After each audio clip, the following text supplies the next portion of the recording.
A continuación, anochece en Buenos Aires, que no es poco.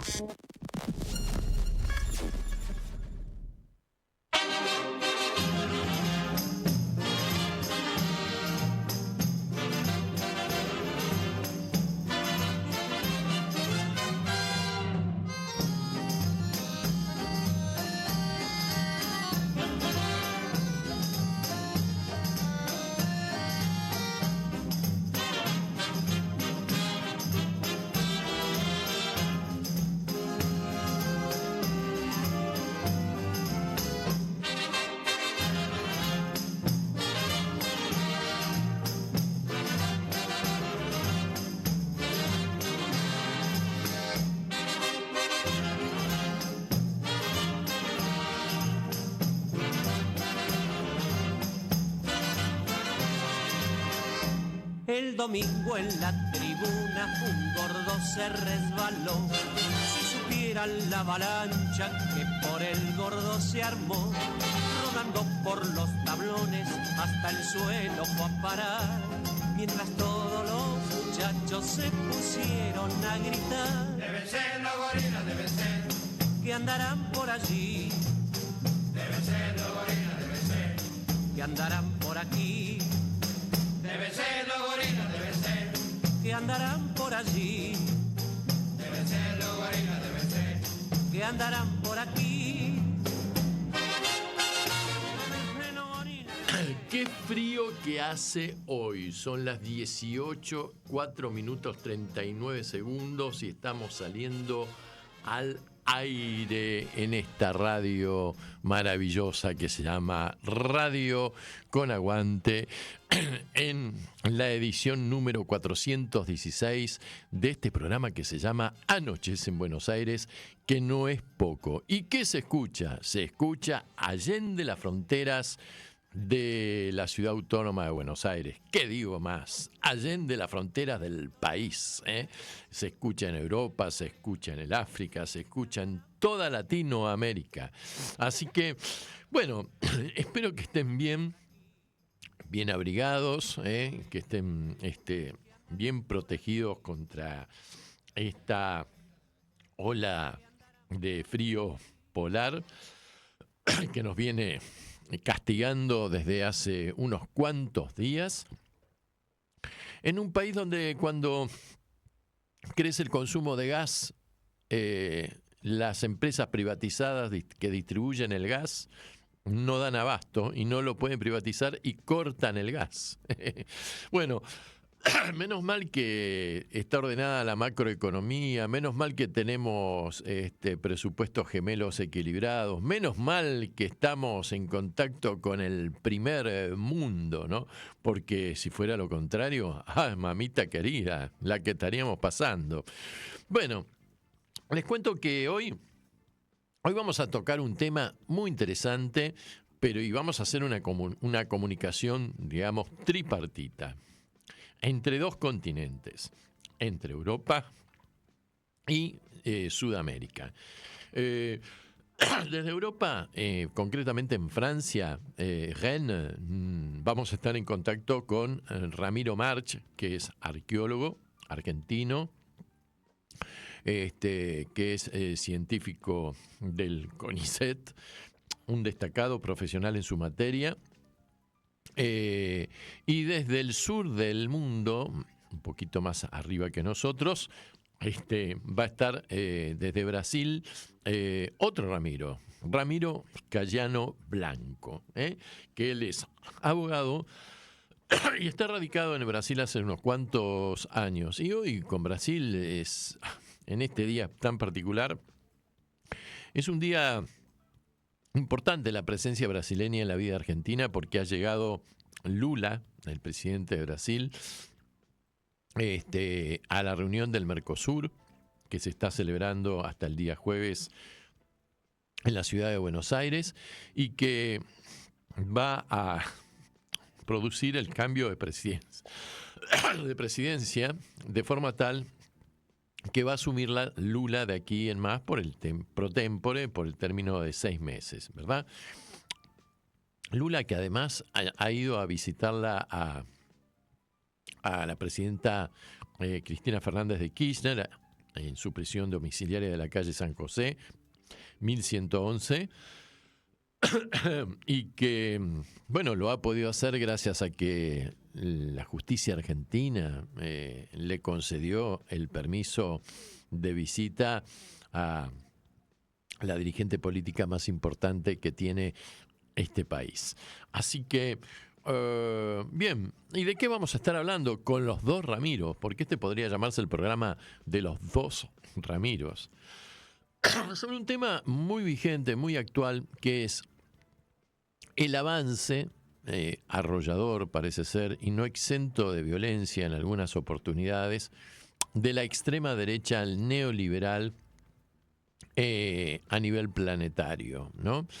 Y la crisis de identidad política o la falta de respuesta política que frente a este avance de la extrema derecha tienen los partidos populares, progresistas o de izquierda. Y a su vez, las diferencias que hay entre un partido que se dice de izquierda o socialista en Europa con su similar en Latinoamérica. Así que todo un temón para analizar, para debatir, y si querés participar, lo podés hacer tranquilamente,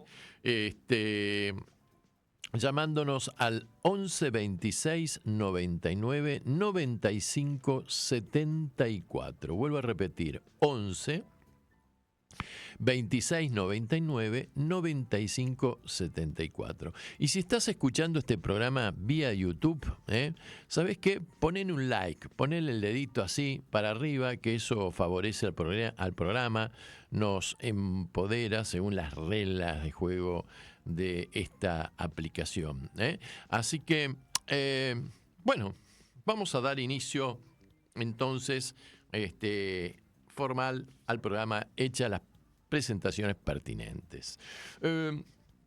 Vamos a comenzar por la política internacional. Y una noticia que pasó desapercibida seguramente en los medios, pero durante el mes de junio, que acaba de terminar, reciencito nomás, ¿no? Te cuento que en un país muy lejano para nosotros, ubicado en el Asia, que es nada más y menos que Corea del Sur, o Surcorea, como prefieras llamarlo, se celebraron elecciones que pusieron término a una prolongada crisis que había estallado en el mes de diciembre del año pasado, cuando el expresidente coreano Yoon Suk Yeol había declarado el estado de emergencia y prácticamente se había impulsado una especie de golpe de estado porque había mandado al ejército a cerrar y a intervenir en la Asamblea Nacional, que no es nada más y nada menos que el Parlamento o el Congreso de ese país. ¿Por qué? Porque si bien el hombre estaba gobernando, tenía una gran oposición, tenía minoría en el Parlamento y además tenía una gran oposición de parte de los partidos que estaban precisamente en la franja opositora. Así que no tuvo la mejor idea que decretar el estado de emergencia en su país, con lo cual limitaba la posibilidad de la libertad de expresión, de libertad de prensa, de movilización de la gente, sino que le dio piedra libre a las Fuerzas Armadas para intervenir en el Congreso de la mejor forma, digamos, se podría decir, haciendo un parangón como lo hizo o lo intentó hacer Fujimori en su momento acá en la República Hermana del Perú hace unas cuantas décadas atrás. Pero bueno, esto fracasó. Esto fracasó y originó una gran reacción popular, una gran crisis política, un juicio político que se le hizo al expresidente, que finalmente fue destituido por la justicia de su país, ¿verdad? Ahora bien, eh, Corea del Sur es un gran aliado dentro de una zona muy importante del punto de vista geopolítico y económico, como es el Asia, ¿no? Es uno de las principales economías de esa región, es la cuarta economía. Constituye o integra lo que en su momento se habló la economía de los tigres asiáticos, y es un aliado incondicional de los Estados Unidos de Norteamérica, porque tiene relaciones más bien críticas y conflictivas con su vecino inmediato, que es nada menos que Corea del Norte. Corea del Norte, que a su vez está apoyado y tiene una gran alianza política con Rusia, y también con los chinos, ¿no? Bueno, lo cierto es que la sorpresa electoral fue que en cierta forma se rompió el bipartidismo y se impuso en las elecciones un candidato de la centroizquierda, para que vean que no son todas pálidas, ¿no? En el mundo, y que de vez en cuando se produce algún triunfo en las urnas de parte de algún partido de izquierda o de centroizquierda, ¿no? En este mundo donde económicamente prevalecen las derechas. Bueno, quien fue elegido por el electorado en esta oportunidad fue Lee Jae-myung, que se impuso con el 49,35% de los votos frente al candidato conservador era el señor Kim Moon-so, ¿no? Que obtuvo 41,25% de los sufragios. Hubo una altísima tasa de participación de la ciudadanía en esta elección, dado que fue la más elevada en los últimos 28 años. Concurrió a votar el 79,4% de los coreanos habilitados a tal efecto, a diferencia de lo que está ocurriendo en la República Argentina, en donde la tasa de concurrencia a las urnas o la abstención se está haciendo cada vez más importante, ¿no? A punto tal de que tanto en las elecciones de Cava como en las que se celebraron durante el fin de semana en la provincia de Santa Fe, hubo aproximadamente un 50% de gente que no concurrió a las urnas. Bueno, Lee, el nuevo presidente, se hizo un discurso componedor, como suele ser en estos casos, y llamó a dejar atrás las divisiones y el odio entre los surcoreanos. Y manifestó concretamente: cumpliré con la primera misión que me han encomendado, superar la insurrección y asegurar que nunca más haya un golpe militar en este país. También aseguró que iba a hacer todo lo posible por revivir la economía y mejorar las condiciones de vida del pueblo. Su rival, que fue derrotado, aceptó en definitiva el resultado de las urnas, bueno, lo cierto es que el nuevo presidente, Lee Jae-myung, pertenece al Partido Demócrata, que es un partido de centroizquierda, mientras que el contrincante pertenecía al viejo oficialismo, que es un partido conservador que curiosamente se llama Partido Popular, y que de popular no tiene nada, digamos, ¿no?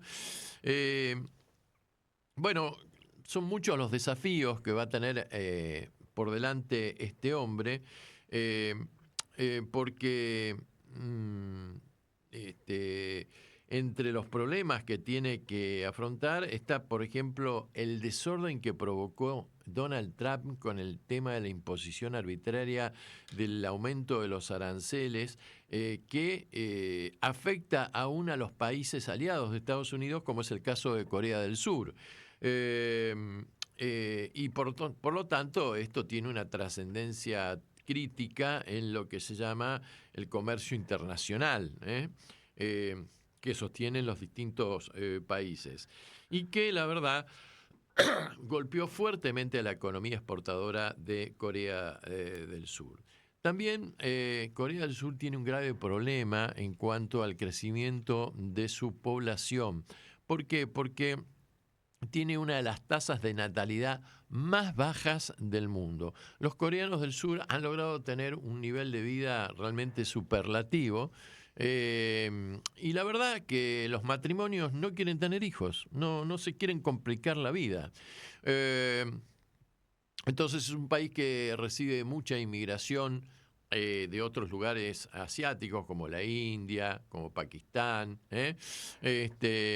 que desarrollan, por ejemplo, las tareas laborales que no quieren hacer los coreanos del sur. Además de este problema, tiene una constante relación de tensión casi beligerante con... Y cuando te digo beligerante, viene en serio, porque esto implica constantes operaciones militares, de ensayos militares, porque tiene a su vecina Corea del Norte, que también es una gran potencia militar dentro de la región, pero que además está unida a través de un pacto militar con la Rusia de Putin. Inclusive han mandado alguna partida de soldados para pelear contra los ucranianos junto al ejército ruso. Bueno, por lo tanto, uno de los objetivos que se plantea este hombre es entrar en negociaciones diplomáticas y políticas con sus vecinos de Corea del Norte para ver si se puede ir bajando la tensión militar e ir logrando una reducción gradual del riesgo nuclear norcoreano y el restablecimiento de canales de comunicación económicos, políticos, culturales entre ambas Coreas. Recordemos que Corea del Norte cada tanto ensaya un nuevo misil y qué sé yo, y hacen mucha publicidad sobre estos temas, desfiles militares importantes. Bueno, así que lo cierto es que acá se abre una nueva instancia dentro de la región, y esperemos que este hombre pueda realmente encarrilar las cosas, porque de los confrontamientos bélicos y armados, los únicos que pierden, en definitiva, son los pueblos. Y cuando hablo de los pueblos, me refiero sobre todo a la población civil.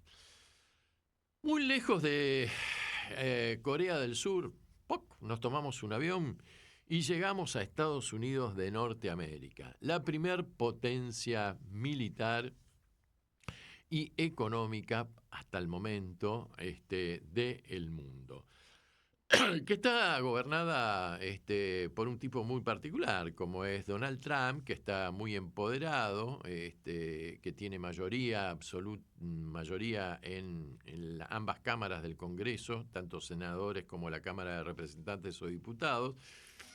Y bueno, y todos sabemos muy bien esta personalidad arrolladora que tiene el magnate norteamericano. ¿Pero qué le pasó?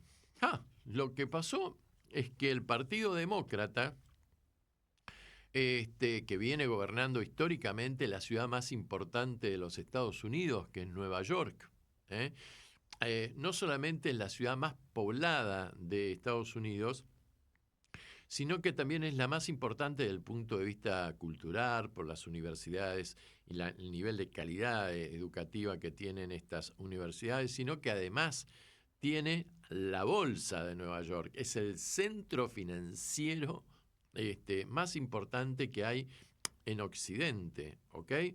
Y por otro lado, también tiene una gran población de origen judío, que es muy influyente en el momento de, en el momento de gobernar por parte de los presidentes, a punto tal que los presidentes norteamericanos, cuando ganan una elección, van enseguida a Nueva York para tener una reunión con la comunidad judía.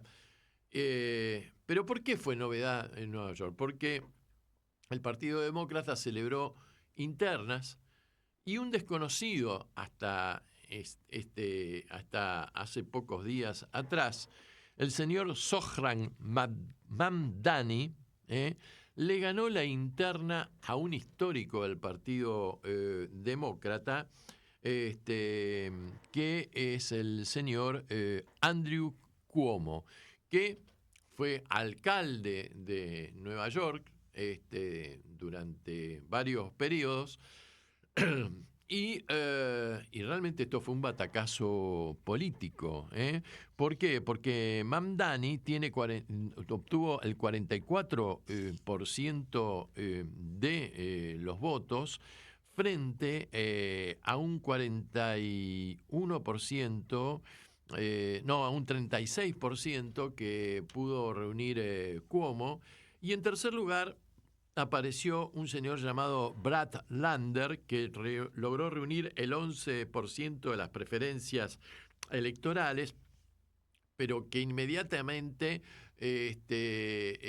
declaró que él volcaba su apoyo político a Mamdani. Mamdani estuvo apoyado por Bernie Sanders, es un hombre que tiene 33 años, es diputado, tiene una corta trayectoria política en el Partido Demócrata y, como te dije, no solamente obtuvo el apoyo de Bernie Sanders, sino también de Alexandra Ocasio-Cortez, que es una diputada demócrata que milita dentro, digamos, de la izquierda del Partido Demócrata y que es de origen latinoamericano, ¿verdad? En cambio, Cuomo, un hombre más veterano, de 67 años, si bien es demócrata, está más relacionado con el establishment, con el sistema.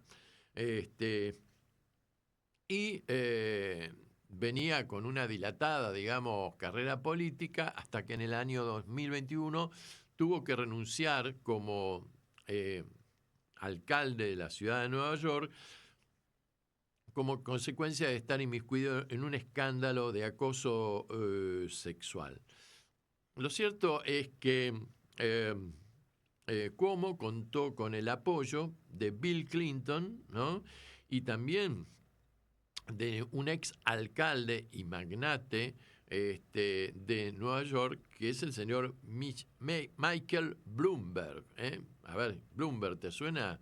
Tiene que ver con el mundo financiero, bancario, realmente un apellido de mucho peso. Pero, de acuerdo a un sondeo que hizo el diario The New York Times, el 47,4% de los neoyorquinos viven en zonas de mayoría hispana, ¿no? Y optaron por el señor Mamdani. Mientras que el 41,5% de esa misma población votó por Cuomo. Ahora bien, en el estado de Nueva York, los latinos representan el 28,3% de la población total de Nueva York, según un censo llevado a cabo en el año 2020.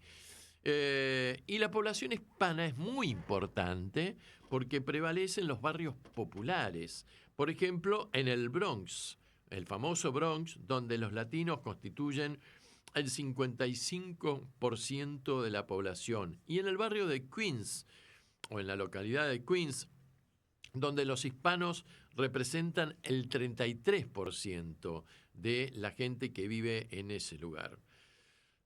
¿Qué hizo Mamdani? Primero, Mamdani apostó por hacer una campaña en español. El hombre, cuando habla en español, lo habla con un marcado acento sajón, digamos, ¿no? Pero apostó con pequeños spots haciendo, centralizando como objetivos y propuestas políticas lo que más le preocupa a las comunidades latinas en este estado importantísimo de los Estados Unidos, que es la protección de los alquileres de bajo costo, el transporte gratuito, las guarderías públicas de los trabajadores y también la rebaja de los precios de los alimentos. Que después te voy a explicar que esto de los alimentos va a entrar en una especie de ¿cómo te puedo decir?, de círculo, de espiral económica que va a tender a que los alimentos posiblemente tengan una alza importante en los Estados Unidos. Bueno, contó con el apoyo de la diputada demócrata Alexandra Ocasio-Cortez, que en un distrito, ¿no? En un distrito en donde el 52,4% de la población es de origen hispano, ¿no? Y también contó con el apoyo de otras figuras políticas del Partido Demócrata, como la congresista Nidia Velázquez y el presidente del condado de Brooklyn, el señor Antonio Reynoso. Como verás, son todos apellidos y nombres de origen latino, ¿verdad? Pero además, lo curioso del tema es que nuestro amigo Mamdani es el primer musulmán, él es musulmán, y además se declara socialista, no solamente demócrata, sino musulmán y socialista. Además, este hombre pasó su infancia en Sudáfrica, igual que el magnate Elon Musk, donde vivió su infancia allí hasta que a los 7 años su familia se decidió a trasladarse a los Estados Unidos, que en ese momento era un país de fuerte inmigración que aceptaba la inmigración extranjera, y pasó parte de su infancia y juventud en el gran país del norte. Es hijo de una cineasta, de una directora de cine de origen hindú, ¿no? Y que se llama Mira Nair, y también de un profesor universitario que se llama Mahmoud Mamdani. Hizo la secundaria en una escuela de ciencias del Bronx, que es una escuela pública, y luego cursó estudios en un instituto que se llama de Estudios Africanos, o sea, hizo estudios, se dedicó a los estudios africanos en la Universidad de Bobdane en Maine. Y además fundó una rama o un movimiento estudiantil por la justicia en Palestina, porque el hombre públicamente se ha manifestado a favor de la causa palestina en el conflicto armado en la franja de Gaza. Esto no es un detalle menor, porque sus detractores lo acusan por apoyar a los palestinos de antisemita, en una ciudad que es muy sensible a esta cuestión, porque te dije que tiene una gran minoría, una gran parte de la población de origen judío, ¿verdad? Pero él siempre trató de aclarar que no hay que confundir el antisemitismo con las críticas legítimas que se le pueden hacer al Estado de Israel, atento a los excesos que viene cometiendo, sobre todo, bueno, desde hace décadas, pero sobre todo en los últimos tiempos. Bueno, lo cierto es que este mensaje de Mamdani impactó fuertemente sobre una importante población estudiantil en los mismos Estados Unidos que salió a manifestarse en contra del conflicto impulsado por el Estado de Israel, y esto hace acordar con manifestaciones públicas que no se veían desde la época de la guerra del Vietnam en la sociedad norteamericana. Bueno, lo cierto es que este hombre Mamdani, además en su publicidad electoral, hizo conocer que vivía en un departamento pequeño, en ninguna mansión de lujo, en ningún country, en ningún barrio de gente acomodada, y tampoco aceptó en su campaña donaciones o aportes económicos o financieros que vinieran de empresas o de fundaciones extrañas, y qué sé yo, sino el aporte voluntario de la población latina y de los barrios más desprotegidos de la ciudad de Nueva York. Lo cierto es que Cuomo, que se creía que corría con el caballo del comisario y que tenía la elección preparada, empezó a advertir unas 2, 3, 4 semanas antes de la elección que las cosas no estaban tan bien para él, y empezó a gastar demasiada plata en propaganda callejera, o sea, afiches, y en medios de comunicación, inclusive en YouTube, atacándolo a Mamdani como un candidato radical o extremista que llevaría a la ciudad a la bancarrota. Mamdani no pisó el palito de la provocación de Cuomo y hizo hincapié en las diferencias que tenía él con su rival demócrata en cuanto a su estilo de vida, recordando que vivía en un pequeño departamento en el popular barrio de Queens, y que además utiliza para trasladarse asiduamente el transporte público o la bicicleta. Así que es de los míos, Mamdani, le gusta andar en bicicleta. Bueno, generalmente quien gana la interna demócrata en Nueva York prácticamente después tiene asegurada la alcaldía. Pero habrá que esperar hasta el mes de noviembre, en donde se reunirá la convención del Partido Demócrata de Nueva York para decidir si el partido unánimemente se encolumna a través de la figura de Mamdani o del actual alcalde de Nueva York, que es el señor Eric Adams, y que se presentará a la elección final en esta oportunidad no como demócrata, sino como independiente, y que según los que entienden sobre la cosa, representa al Partido Demócrata más cercanos a las élites económicas que a las clases populares, ¿verdad?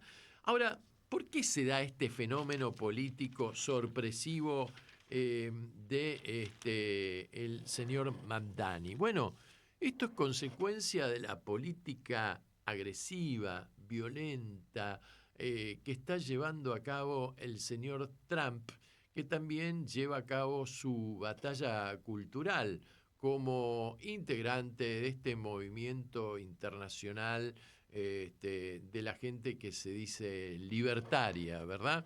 Y que son liberales desde el punto de vista económico, pero no son liberales desde el punto de vista político. O sea, son liberales desde el punto de vista económico y son realmente autoritarios desde el punto de vista político. Y lo cierto es que la motosierra que implementó Trump a través de su asesor, el dueño de Tesla, el magnate también, Elon Musk, realmente ha producido un desastre desde el punto de vista laboral y social en los Estados Unidos de América. A ver, todo esto, digamos, con el argumento de que hay que reducir gastos, de que hay que ordenar la economía del país, que a su vez es el país más endeudado del mundo con el Fondo Monetario Internacional, ¿verdad? La verdad que la cantidad de norteamericanos que se acogió al seguro del desempleo en los últimos meses creció de 22.000 a la cifra de 242.000, porque hay 200.000 trabajadores del Estado federal. Acordate que los Estados Unidos de América es una especie de confederación, porque está el Estado federal con sede en Washington, pero a su vez están los distintos estados confederados. Hay 200.000 trabajadores del Estado federal que se encuentran, por ejemplo, en periodo de prueba, o sea que tienen colgada una espada de Damocles sobre su cabeza y los pueden echar de un momento a otro. 75.000 empleados de que gobierna Trump aceptaron el retiro voluntario o, si querés vos, una oferta de indemnización para renunciar a sus trabajos. Y además, el Estado norteamericano ha limitado el aporte económico y financiero a distintas agencias o entes gubernamentales como el FBI, el Departamento de Estado o el Pentágono, que le pidieron que están viendo reducidas sus partidas presupuestarias. Además de esto, digamos, la agresividad de la política antiinmigratoria, de expulsar a los inmigrantes norteamericanos, devolverlos a sus países como si fueran prisioneros de guerra.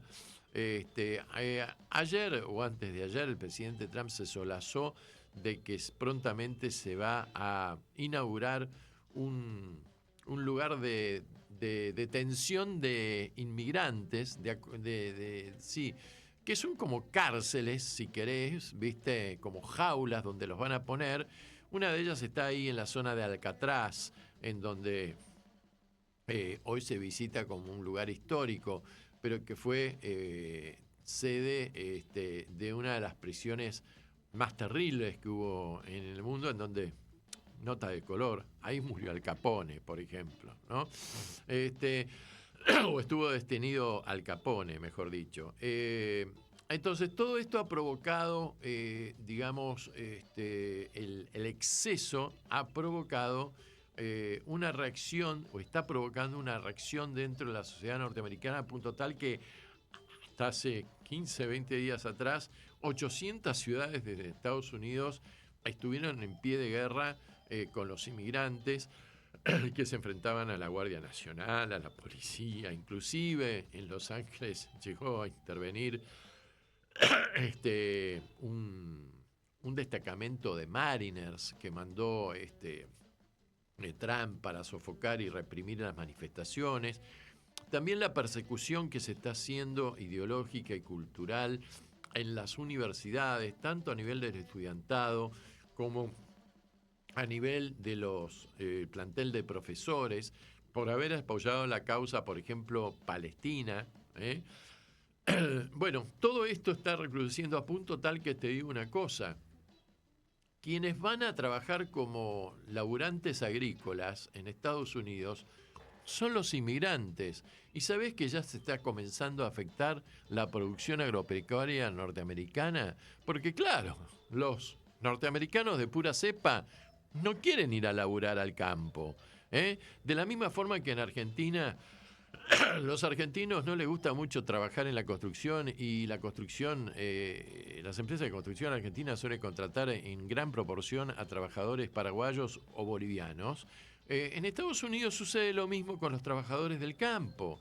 Entonces, ¿qué va a producir esto? Toda una crisis en el sistema de producción agrícola norteamericana, y todo esto va a redundar seguramente en el crecimiento de los precios de los alimentos. Bueno, todo este combo está produciendo, por ejemplo, las reacciones que se manifiestan políticamente, por ejemplo, con el triunfo del señor Mamdani, que no es un extremista, pero que es un hombre, evidentemente, que viene de una generación muy joven, de recambio generacional político, y que tiene otra óptica, otra forma de analizar la cosa, que tiene que ver con lo que en definitiva siempre fueron los Estados Unidos de Norteamérica, un país de fácil inmigración, y que se ha transformado en un país expulsivo de una población que ha contribuido notoriamente, no solamente a la economía, sino también a la cultura, a la ciencia, y por supuesto, algún delincuente siempre se te escapa, en todas las sociedades ocurre. Igual que el fenómeno que se está dando en Europa. Así que, bueno, así están las cosas. Yo te propongo que escuchemos un poco de música. Anda preparándome el tema número 2, mi querido Guillermo, porque vamos a escuchar a un gran cantante fallecido. Era pianista, cantante, de origen precisamente norteamericano, nacido el 1 de abril del año 27 del siglo pasado en Houston, Texas, y falleció a los 52 años un 3 de enero del año 1980, y que era ducho en el tema del jazz y del blues. Estamos hablando de Amos Milburn, en este tema que se llama One Scotch, One Bourbon, One Beer.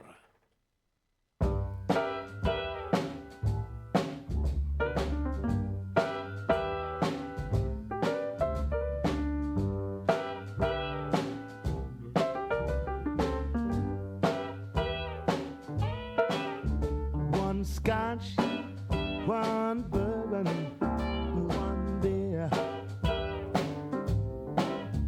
One Scotch, one bourbon, one beer. Please, Mr. Bartender, listen here. I ain't here for trouble, so have no fear. One Scotch, one bourbon, one beer. I don't want soda, no bubble gum. You got what I want, just send me some. Since my baby's been gone, everything's lost.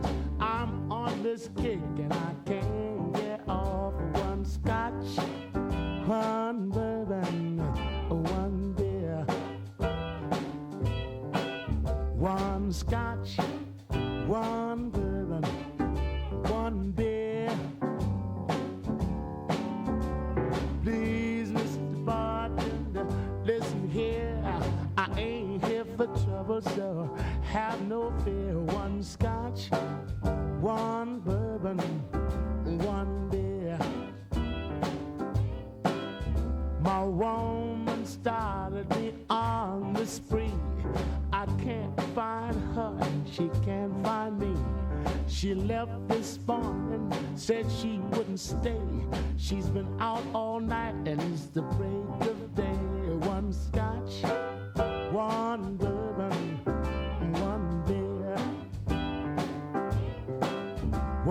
scotch, one bourbon, one beer. Please, Mr. Bartender, listen here. I ain't here for trouble, so have no fear. One scotch, one bourbon, one beer. One more nip and make it strong. I got to find my baby and drive her home. One scotch, one bourbon, one beer. One scotch, one bourbon, one beer. Please, Mr. Bartender, listen here. I ain't here for trouble, so have no fear. One scotch, one bourbon, one beer. One scotch, one bourbon.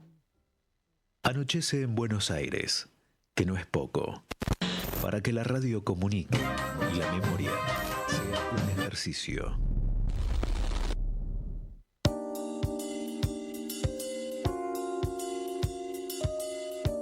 Bueno, se nos mezcló ahí una música eslava, qué sé yo, no sé si era ucraniana, rusa, qué sé yo.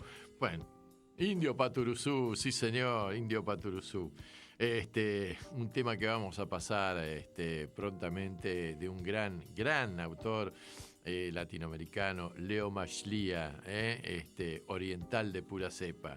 Pero bueno, falta para eso. Bueno, mientras estas cosas suceden en el planeta, también suceden cosas en la Argentina, que estamos en plena campaña electoral, una campaña electoral sucia, agresiva, donde todo vale, los piquetes de ojo, las llaves, las patadas en el bajo vientre, en fin.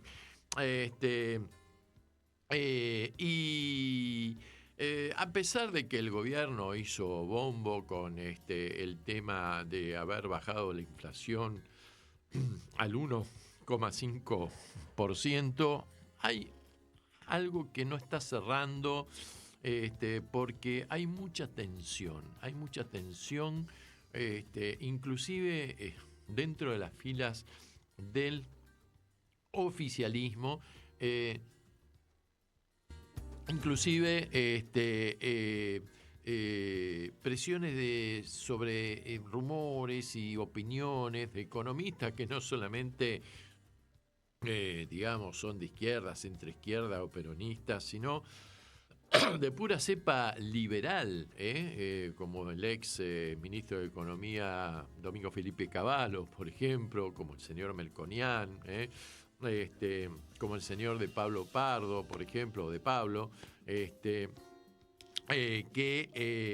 están haciendo referencia a el desbalance de nuestra balanza comercial, donde mes a mes suben las importaciones, bajan las exportaciones, la presión sobre el dólar norteamericano, con este sistema novedoso de la flotación entre dos bandas, que ha motivado que el dólar esté subiendo en los últimos días hacia arriba, digamos, en esa banda de flotación, que el Fondo Monetario Internacional le haya perdonado al gobierno argentino no haber cumplido en tiempo y forma para cumplimentar el primer pago del préstamo de 25.000 millones de dólares que obtuvieron hasta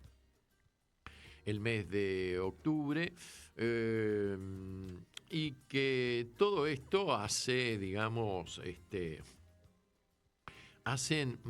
enrarecen el tema, el clima político y de inversiones que hay en la Argentina, en un país en donde viene una ola de frío polar, la gente consume el 20% más de gas y las empresas que distribuyen el gas no tienen capacidad para hacer llegar a los hogares y a las mismas empresas el fluido de este vital elemento para combatir el frío y que motiva que, por ejemplo, entren en emergencia una serie de provincias del interior y que ciudades tan importantes como Mar del Plata hayan tenido que suspender las clases porque los pibes, si los mandaban con este frío ártico, se congelaban en las mismas aulas. En fin, un país que a pesar del bombo de vaca muerta y qué sé yo, no ha podido construir un oleoducto, o un gasoducto, mejor dicho, de 1.500 kilómetros que conecte con los tramos troncales y distributivos del gas, y que seguimos dispendiando la plata, trayendo y pagando fletes millonarios para traer gas licuado de otros países, cuando tenemos todo en la República Argentina. Bueno, todos estos detalles, los inversores extranjeros son informados de la situación. Entonces, cuando yo tengo que venir a invertir a un país como la Argentina, que tiene estos graves problemas de infraestructura, realmente lo pienso mucho si pongo $1 o no, y además con un sistema judicial tan poco serio, en donde un día me aplican una jurisprudencia, el otro día la interpretan de forma distinta, en donde puede estar afectada no solamente la libertad de las personas, como es el caso de Cristina Fernández de Kirchner, sino también la misma propiedad privada, o sea, las mismas inversiones que necesita imperiosamente este gobierno. Que además las importaciones cada vez son más indiscriminadas, han cerrado 12.000 pymes en un año y medio, y vos sabés que las importaciones pueden ser de dos tipos. Están los bienes de capital, que es simplemente una máquina, por ejemplo, vos estás en la industria textil, bueno, traes una máquina de China, Rusia, no sé, de donde sea, para modernizarte y producir mejor calidad, en menor tiempo y menores costos, entonces vos te compras una máquina. Pero está después las importaciones de mercaderías o de bienes de consumo, que son aquellas que se producen tranquilamente en el país. Entonces, con el verso de que aquí es tan cara y que los empresarios argentinos son abusivos y no quieren competir y son incapaces de competir, los traen de distintos países favoreciendo, digamos, a la mano de obra de esos países de origen y fundiendo a los empresarios argentinos. Como consecuencia de eso, las empresas entran en crisis, se endeudan, no pueden pagar en tiempo y forma sus obligaciones y entonces empiezan a reducir horas de trabajo, horas extras a sus trabajadores, luego les dice, mirá, te tengo que despedir o hacemos un retiro voluntario, el trabajador lleva un salario menos a su casa, con lo cual se limita la capacidad económica de las familias que están destinando en este momento más del 50% a pagar servicios que no dejan de aumentar mes a mes, la nafta el 3%. Hoy recibí un llamado de Telefónica en mi casa, simpáticamente me dicen que van a aumentar también el 3% en la próxima boleta. Mientras tanto, las paritarias están prácticamente congeladas con el aumento del 1%. El salario mínimo vital y móvil fue aumentado en 4.000 pesos en el último mes y el consumo no levanta. No hay consumo, no hay mercado interno y esto se está haciendo una bola que ya vimos esta película realmente cómo termina. Empiezan a correr los rumores dentro de los empresarios, aún dentro de la UIA, la Unión Industrial Argentina. En la última semana, la Unión Industrial Argentina de la provincia de Tucumán se manifestó muy preocupada y le reclamó al gobierno que haya un plan de desarrollo del país, de la economía, porque esto nada más es un plan fiscal y de ajuste fiscal, es el ajuste sin fin, y esto tiene un límite, porque cuando vos tensionás mucho de la cuerda se rompe. Si a esto le sumás el despelote político que ocurrió, por ejemplo, ayer o en los últimos días el otro día cuando fue a dar una charla informativa el ministro coordinador de gabinete, el señor Francos, y declaró ofendido porque le dijeron mentiroso y se las tomó de repente, y ayer tampoco se presentó para continuar con la sesión. Cuando vos ves la actitud provocativa del diputado Espert, ayer en el Congreso, que motivó que se le fueran al humo una serie de diputadas de la Unión por la Patria, cuando vos ves el papelón que hicieron en la Comisión de Trabajo y Seguridad Social, cuando la presidenta de esa comisión, que es del PRO Provincia de Córdoba, al verse que se iban a votar y ahí iba a haber dictamen favorable por los proyectos jubilatorios de extender la moratoria por 2 años, el aumento de las jubilaciones y pensiones al 7,2% y el aumento del bono que perciben nuestros jubilados de 70.000 a 110.000 pesos, se levantó y se fue. Entonces, sus propios, compañeros de bancada que formaban parte de la comisión decían, ¿qué hace? ¿Qué está haciendo? Entonces Mariano Recalde agarró como vicepresidente, asumió la presidencia en ese momento e hizo aprobar las 2 o 3 mociones a las que aludí anteriormente.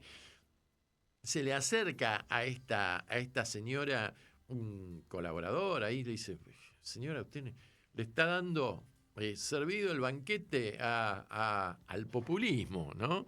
O al peronismo. Entonces ella vuelve y le increpa a Mariano Recalde, ¿qué está haciendo usted? Y yo estoy trabajando. Usted agarró y abandonó la sesión. Y yo soy vicepresidente de la comisión y he asumido la presidencia. Bueno, en fin. Todo esto también enrarece el clima político. Y desde el punto de vista, te digo, de la gente, ¿no? De la gente común.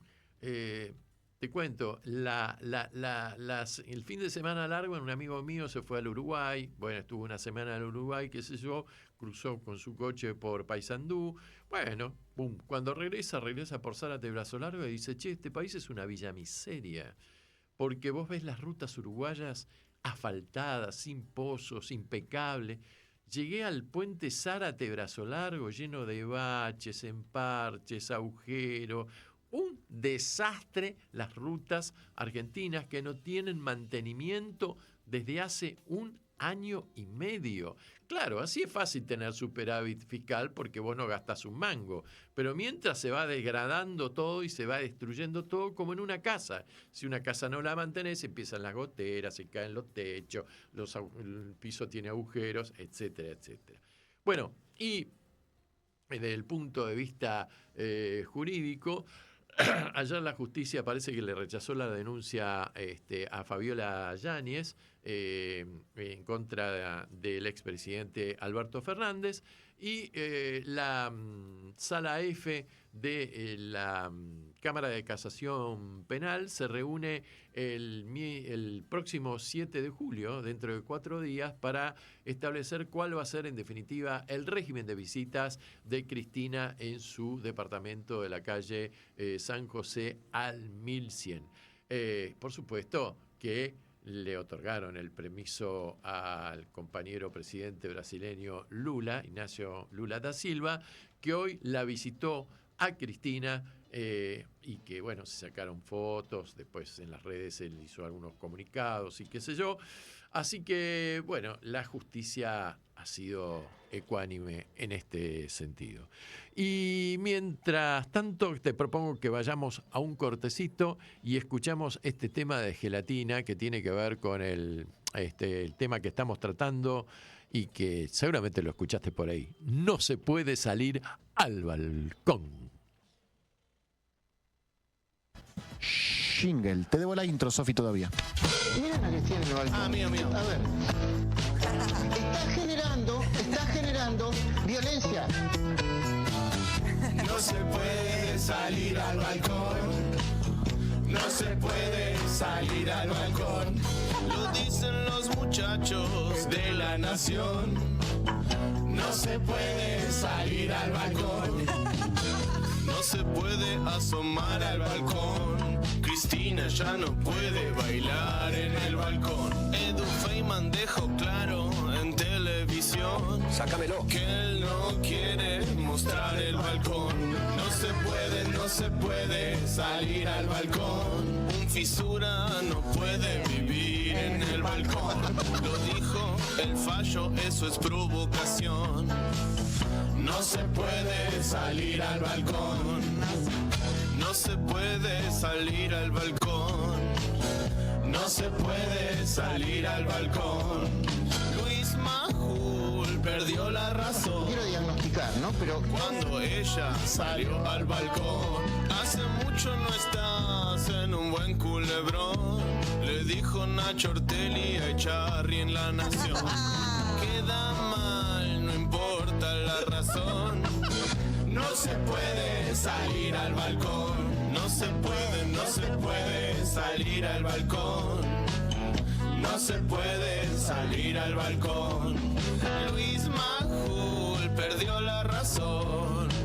Están cogidos por un balcón. Están cogidos por un balcón. Están cogidos por un balcón. Están cogidos por un balcón.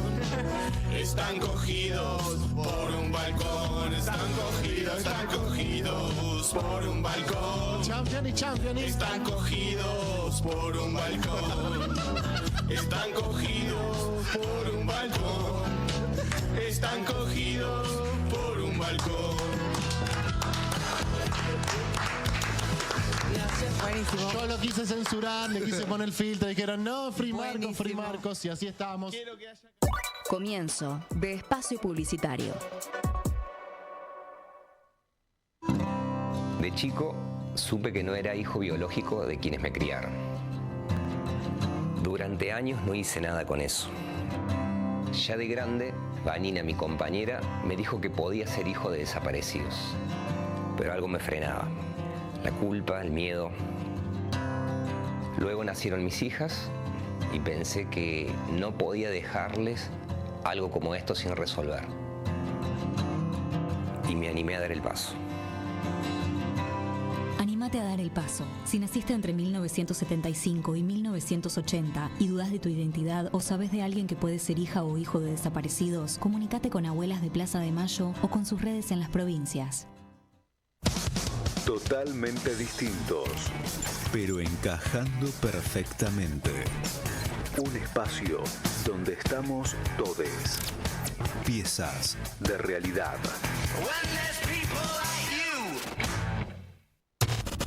Radio con Aguante. Piezas De realidad. Durante esta hora. Durante esta hora, yo o cualquier otra mujer de América Latina y el Caribe podemos ser asesinadas, solo por ser mujeres. Vivas nos queremos. ¡Vivas nos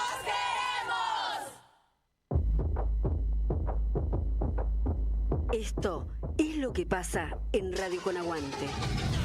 Muchos compatriotas compran la idea de el dólar bajo o de la estabilidad, una falsa estabilidad. No solo porque cuando uno va a comprar la comida, que es lo que uno gasta mayoritariamente el sueldo, no es el 2,7, el 3,1, no tiene nada que ver con eso. La canasta básica está carísima, es muy caro comer en la Argentina, es muy caro pagar los servicios en la Argentina y es muy caro hasta, te diría, vestirse en la Argentina. 3 cosas fundamentales para la vida de las personas. Me parece que eso tiene mecha corta. Eso sí tiene mecha corta. Tenemos una renovación cada 4 años a nivel nacional y bueno, yo creo que el gobierno no va a poder sostenerse. Lo que pasó, lo escuchaste en A Voz, Patria. Encontrá los segmentos destacados en nuestra web www.radioconaguante.com.ar. Radio con Aguante. Piezas de realidad. No vinimos a inventar nada. Vinimos a cambiarlo todo. No vinimos a inventar nada. Vinimos a cambiarlo todo. Cadero promueve la erradicación de las violencias en línea o digital en todas sus formas. La violencia digital contra mujeres y niñas o jóvenes es cualquier acto de violencia cometido, asistido o agravado por el uso de la tecnología, de la información y de las comunicaciones por Internet y medios electrónicos.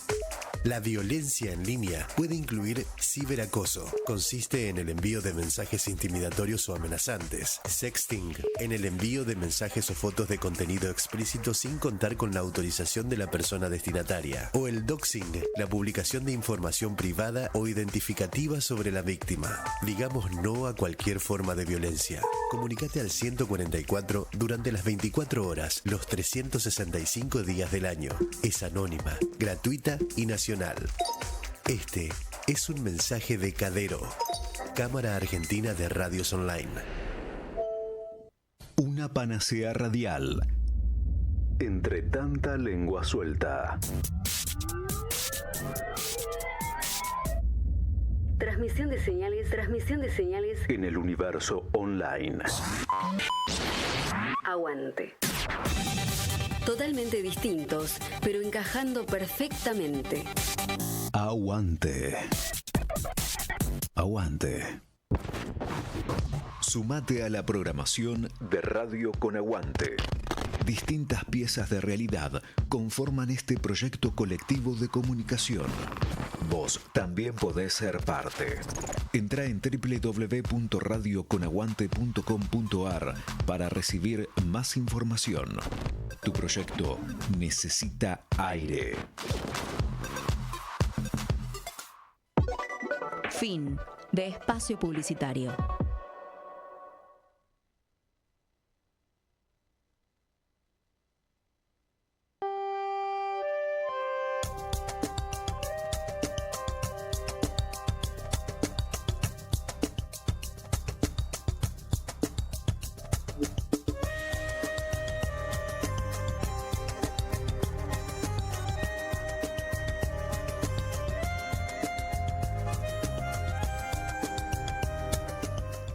Bueno, a ver, nuestro amigo acá, Guerra, que lo veo activo atrás del vidrio.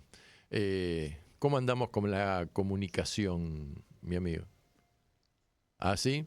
Bueno, mientras estamos haciendo la comunicación, te cuento que, por ejemplo, en todo este asunto del despelote que hay en el mundo, también tiene su incidencia ecológica, climática, en la naturaleza.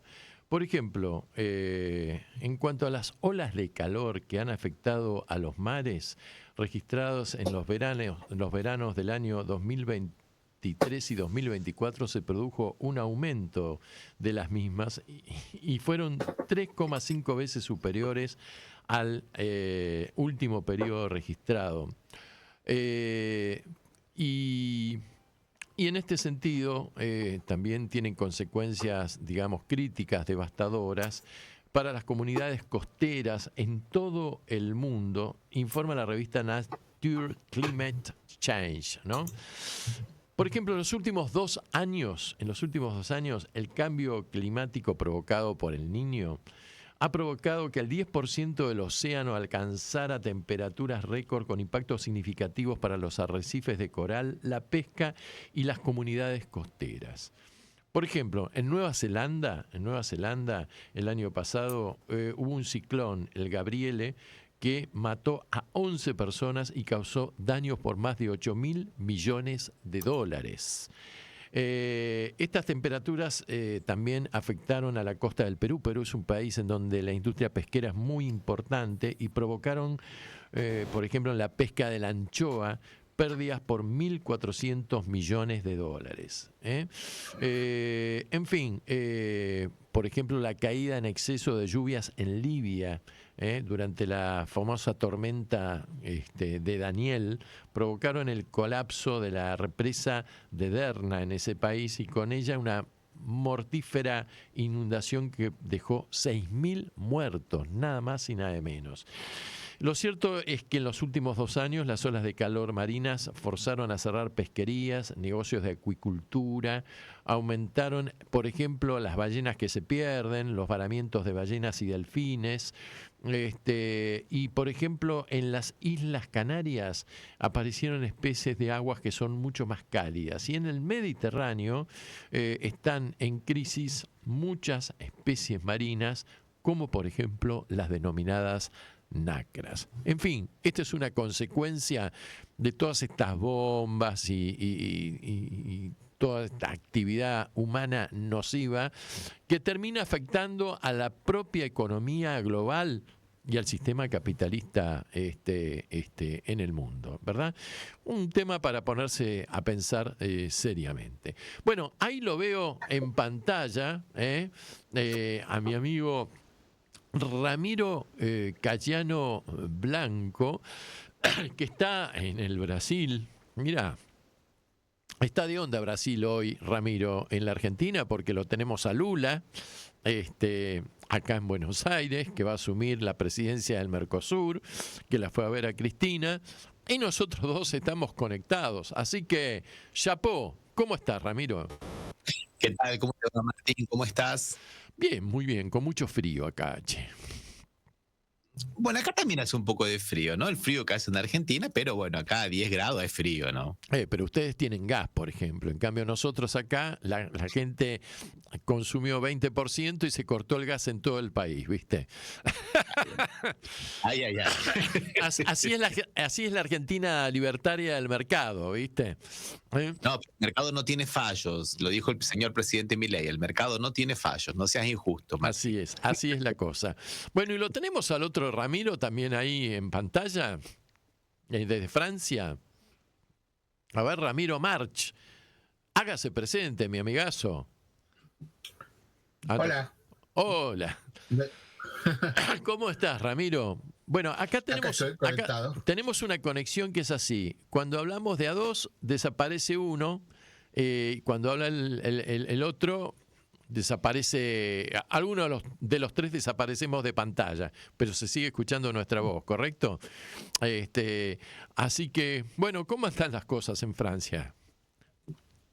Sí, acá andamos atravesando una situación bastante complicada, bastante compleja. Y muy calurosa. Sí, calurosa sí, una canícula con lo que respecto a lo que estabas hablando recién. Esta semana bajó un poquito la temperatura en algunas zonas ayer y hoy, pero también el agua del Mediterráneo la están anunciando con una temperatura elevada de más de 3 grados. Es un desastre. Con respecto a la temperatura normal que tiene el Mediterráneo. Es un desastre esto, ¿eh? Sí, están previendo que va a haber montones de tormentas como las que ya hubo el año pasado. Claro. En toda la región del Mediterráneo por la acumulación del vapor del agua en la atmósfera a raíz del aumento de temperatura del Mediterráneo. Qué bárbaro, qué bárbaro. Qué bolonqui que se está armando en el mundo, muchachos. Bueno, el tema que veníamos hablando de hace unos cuantos meses, y que finalmente estamos acá reunidos para tratar de encontrarle el ovillo, digamos, la punta al ovillo de Ariadna, es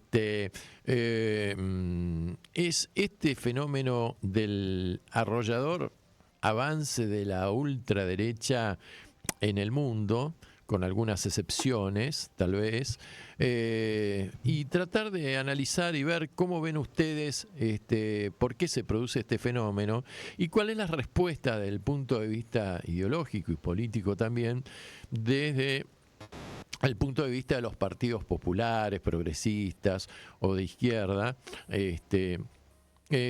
teniendo también en cuenta, digamos, las diferencias que suele haber entre las izquierdas latinoamericanas y las izquierdas europeas. ¿Qué te parece? Empecemos por Brasil. ¿Qué te parece, Ramiro Cayano Blanco? El doctor Cayano Blanco, porque es abogado. Y también doctor, también doctor. Y estudiante doctor. También. Estoy estudiando en la Universidad Nacional de Quilmes, Relaciones Exteriores, y soy doctor en letras, así que muy estudiante. Bien, muy bien. Bueno, doctor y abogado, ¿qué te parece? Un lujo. Ay. Un lujo. No, es que es interesante, es que por ahí yo estoy escuchando algunos análisis que le están echando la culpa a la emergencia de la derecha, a la extrema derecha, ¿no? Sí. Por ahí el tema de la pandemia, ¿no? Y es verdad que después de la pandemia en América, en Europa, hubo un rebrote, pareciera que de extrema derecha. Ahora Ramiro de Francia nos lo va a poder decir mejor si es verdad o no. Ajá. Y que Milei es un emergente también de la pandemia muchas veces y de ese discurso populista y facilista que propone la derecha. Pero no nos olvidemos que en la época de la pandemia acá había Bolsonaro, por ejemplo, en Brasil. Claro. Y que la extrema derecha se inició mucho antes, ¿no? La extrema derecha básicamente en Argentina y en Brasil lo podemos ver. En Argentina básicamente comenzó cuando gana las calles en el 2012-2014 en los cacerolazos, donde poco a poco se empieza a perder la vergüenza de decir que es de derecha, comienza a haber otros discursos que 10 años antes se creían que estaban totalmente... no se podía decir, por ejemplo. Entonces, gente que te reivindicaba la dictadura militar en los cacerolazos, ¿viste? Bueno, mire, pero algunos te decían, eso lo tengo todo registrado, gente, disculpen, tuve horas y horas y horas analizando esos discursos, ¿no?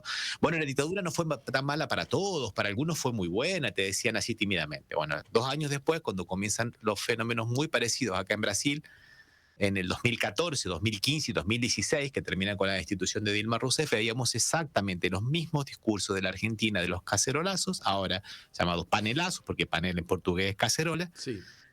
solo que más crudos, mucho más crudos, y ya en lo que se podía decir una agenda muy neoliberal que toma la palabra libertad y le va cambiando absolutamente el significado. Una palabra linda, libertad, ¿no? No olvidemos que los libertarios a fines del siglo XIX eran los progresistas, inclusive los anarquistas se decían libertarios. La libertad es una palabra maravillosa, es linda, ¿no? Sí, sí, hermosa. Pero ellos lo han tomado de una manera diferente. Para ellos la libertad económica es, por ejemplo, la libertad de no pagar impuestos. Entonces aparecen los chistes, primeramente como chistes y después como consignas.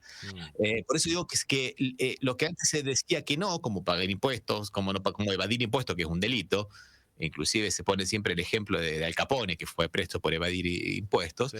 Lo que es un delito pasa a ser un chiste, y después de pasar a ser un chiste pasa a ser un mensaje político. Y después, como lo dice el presidente, pasa a ser un eslogan político de campaña, ¿no?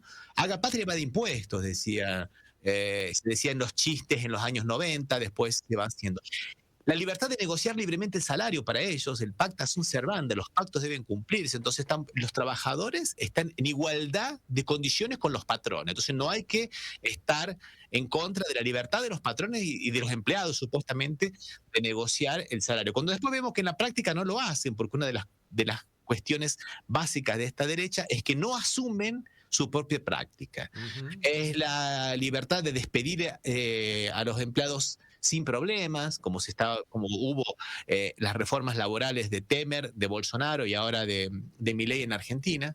En el área económica, en el área política, la libertad religiosa, pero no es la libertad religiosa de profesar cualquier culto, porque la extrema derecha es absolutamente contraria que en Brasil a los cultos de matriz africana.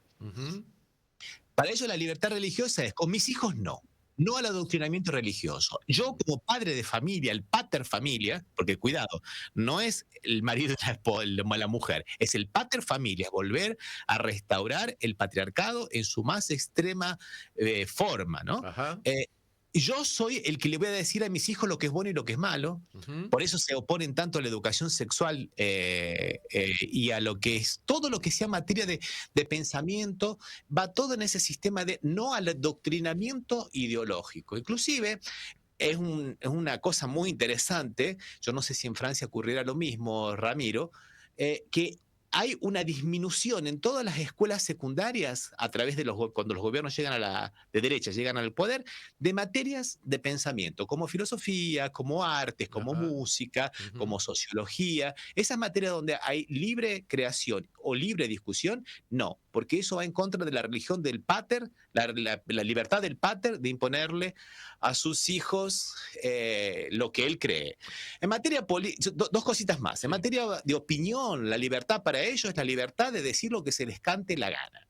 sin tener ningún prurito, porque ellos están en contra de la dictadura de lo políticamente correcto. Ajá. O sea, vos fíjate cómo te van cambiando el mensaje, ¿no? Porque uno dice, bueno, no podés ser machista. No, eso es políticamente correcto, es una dictadura. Yo tengo derecho a ser machista, yo tengo derecho a ser homofóbico, yo tengo derecho a ser misógino, yo tengo ese derecho irrestricto, el derecho de opinión. Pero claro, como siempre volvemos, ¿no? Ellos lo practican de una forma que les conviene a ellos. Cuando no les conviene a ellos, ahí atacan. Y vamos a poner el ejemplo del presidente Milei en Argentina, porque es un ejemplo clarísimo y muy reciente. El lunes, él estaba hablando en contra de una periodista porque tiene el derecho de la libertad de opinión y que se aguante en el vuelto porque a él lo criticaron y la defenestró a este periodista. Pero después, cuando los otros periodistas salen a reaccionar, él les mete procesos. O sea, que los otros aguanten el vuelto mío, pero yo no me aguanto el vuelto de los otros. O sea, porque esa es la política de la nueva derecha. Ataco con una ferocidad y me defiendo como víctima. Exacto. Y después en materia política, bueno, tienen así la libertad absoluta de romper las instituciones, de hacer fraude, van por el todo, rompen todos los organismos institucionales, rompen las instituciones o las vacían.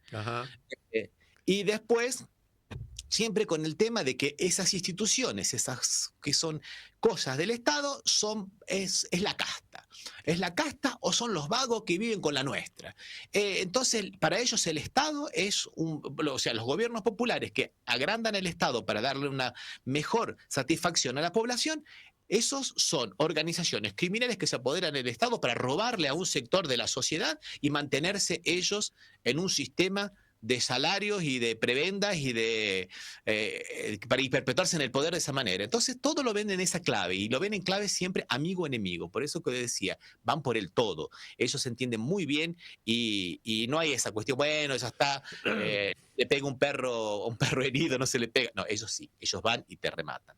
Esto sí en términos de cómo ellos han tomado la palabra libertad y han hecho eso, pero no en Argentina. En todo el mundo nosotros podemos ver que esto es más o menos, que puse así esquemáticamente, es un método. Es un método. Y decime una cosa, así le damos, le hacemos la entrada a Ramiro March.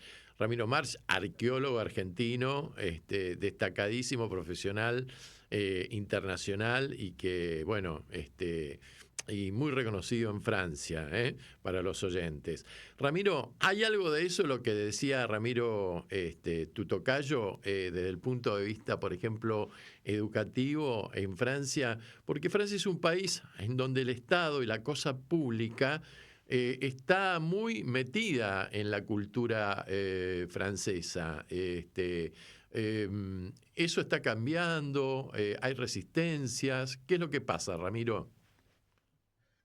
Mira, ya hace bastantes años, no con el gobierno de la extrema derecha, sino con el gobierno de la derecha o el centro de derecha, que se vino cambiando el sistema educativo en Francia y también lo que comentaba Ramiro recién de América Latina o de la derecha, extrema derecha en América Latina. Aquí también se fueron suspendiendo todo lo que eran las materias en las escuelas primarias de arte, todo lo que tenía que ver con la cultura en general, todo lo que tenía que ver. Incluso se debate de manera muy recurrente, porque vos ya sabés que en Francia está la ley de la libertad en contra de la religión. El país no se considera como un país que tiene que tener un sentido religioso de ninguna manera.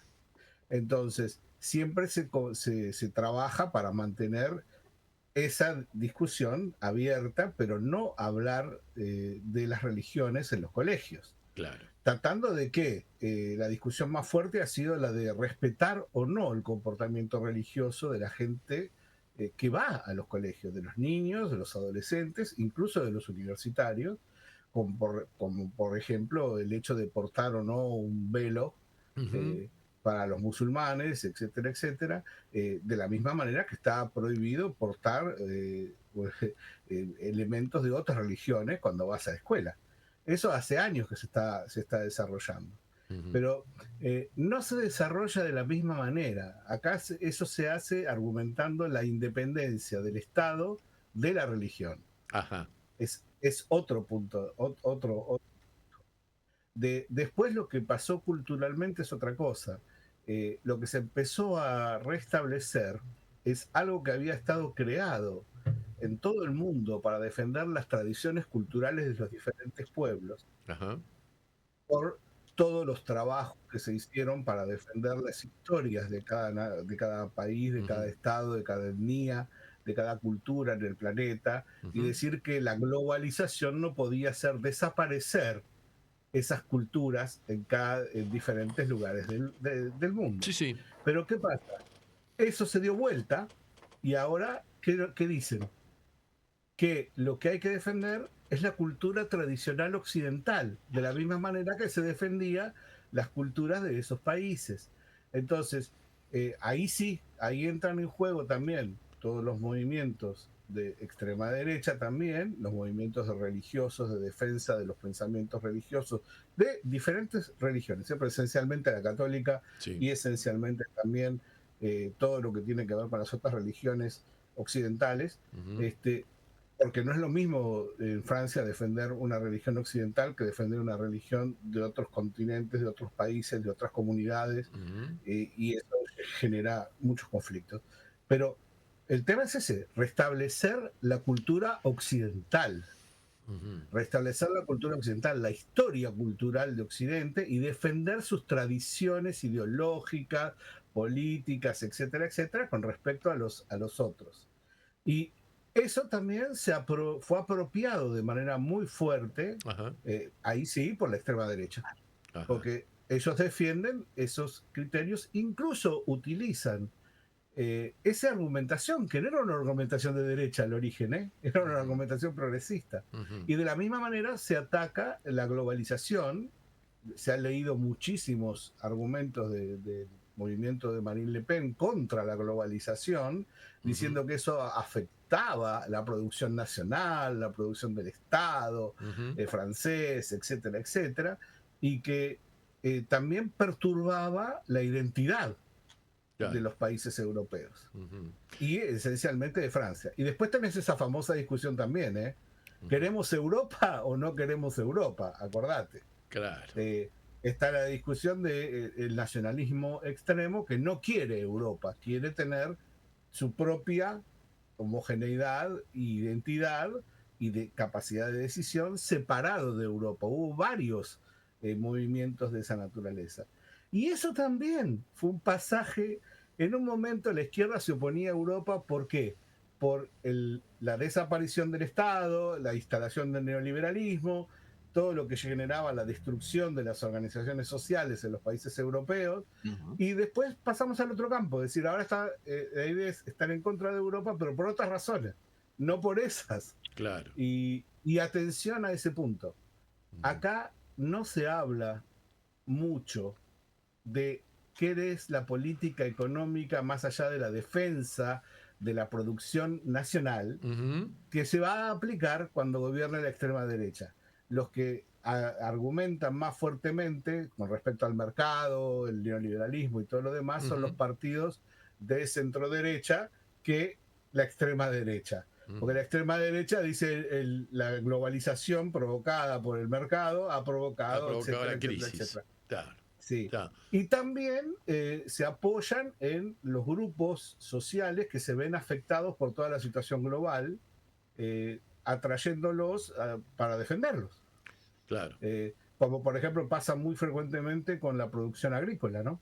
Claro. Que es muy atacada. Acuérdense todo el lío que hubo en estos meses con el Mercosur, que se había aprobado, el gobierno lo sostiene, pero también recibió muchas críticas por eso, y eso ha generado una discusión muy fuerte. Ahora, Europa lo aprobó, el Mercosur. Y ahora se discute hasta dónde va a ir y cómo va a ir y por qué va a ir. Bueno, a eso tenés muchas más cosas que agregarles con la inmigración, que siempre es el objeto fundamental de la culpabilidad de la destrucción de cada país en Europa hoy en día. Claro, claro. Chicos, es terrible. Chicos, les propongo escuchar un poquito de música.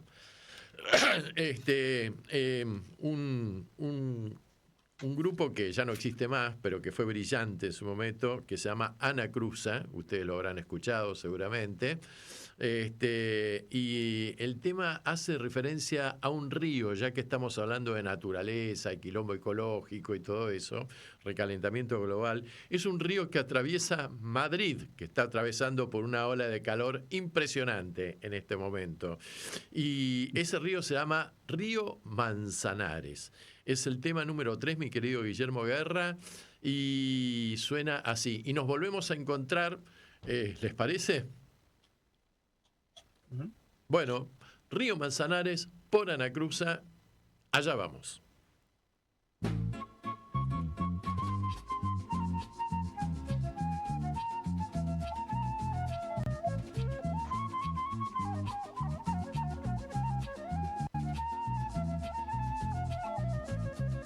Río Manzanares, déjame pasar que mi madre enferma me mando a llamar. Río Manzanares, déjame pasar que mi madre enferma me mando a llamar. Manzanares, Manzanares, ¿quién te trajo por aquí? Antonio Fariña Gómez de la Plaza Guayquerí. Río Manzanares, déjame pasar que mi madre enferma me mando a llamar. Río Manzanares, déjame pasar que mi madre enferma me mando a llamar. Viento que corre la nube, arroyo que busca el río, una gota de agua sola para remojarme pido. Río Manzanares, déjame pasar que mi madre enferma me mando a llamar. Río Manzanares, déjame pasar que mi madre enferma me mando a llamar. Manzanares, Manzanares, a la sombra de un laurel estaba la vida mía mirando el agua correr.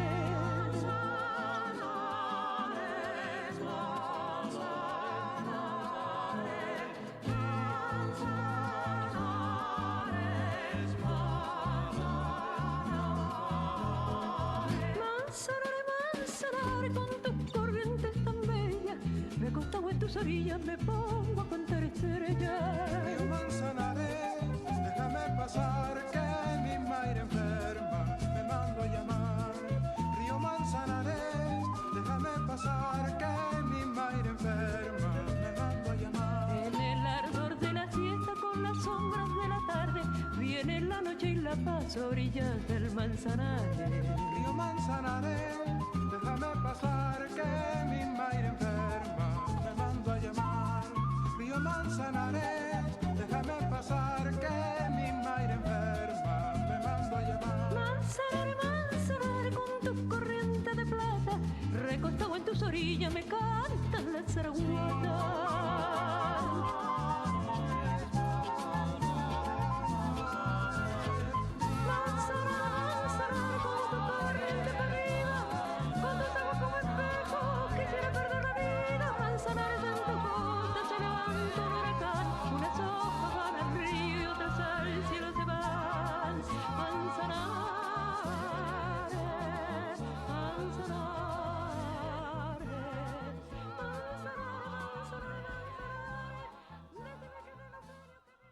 Estás escuchando Anochece en Buenos Aires. Que no es poco.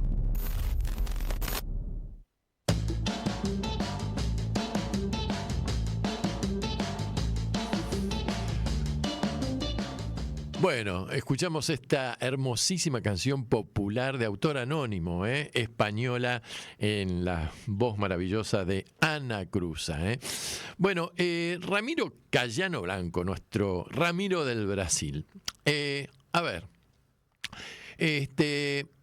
frente a esta, digamos, táctica exitosa en la comunicación que tiene en este momento la extrema derecha, que es una extrema derecha liberal, pero no son liberales políticamente, sino que son más bien autoritarios, porque esta es otra cuestión, ser liberal desde el punto de vista económico y ser liberal desde el punto de vista político, ¿no? Frente a esto, ¿qué pasa con la izquierda? ¿Qué notás que pasa con la izquierda, los partidos populares o progresistas en el mundo? Han perdido identidad. A ver, yo lo que vengo yo lo que creo es que durante unos cuantos años, cuando han tenido oportunidad de gobernar los partidos, sobre todo los partidos socialistas europeos, han ido perdiendo identidad política y han ido aceptando las leyes del mercado, ¿no? Entonces nos encontramos con partidos socialistas que de socialistas tienen la rosa, el símbolo, pero que en definitiva no se diferencia mucho de la centroderecha, ¿no? Esto en Europa y en la izquierda en nuestro continente, ¿cómo la ves respecto de esa izquierda europea? ¿Y qué es lo que tendría que hacer la izquierda, digamos, para tratar de contrarrestar y enamorar? Porque, por ejemplo, Rosana Gallo me decía hace unos días atrás que el Partido Socialista francés, que llegó a tener millones de afiliados, hoy tiene 40.000. Es un desastre. Y ningún dirigente socialista francés puede ir a una barrera obrera porque lo putean. En cambio va Le Pen y la aplauden. Bueno, hay varias cosas ahí en lo que vos acabas de decir, Martín, y yo voy a comenzar por la primera. La exitosa comunicación que tiene la derecha.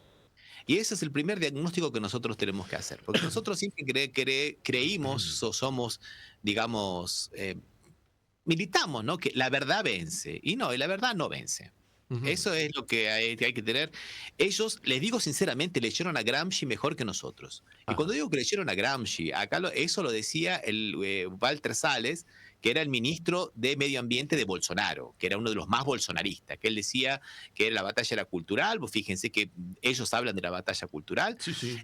Ellos hablan de la cibermilitancia inclusive. Entonces ellos consiguieron, a partir del año 2002 en Argentina, cuando empezaron a aparecer algunas comunidades de Facebook, tipo el Cipayo, el Anticá y muchas, que era gente normal que tenía una comunidad de Facebook, que estaba en contra de Cristina Kirchner.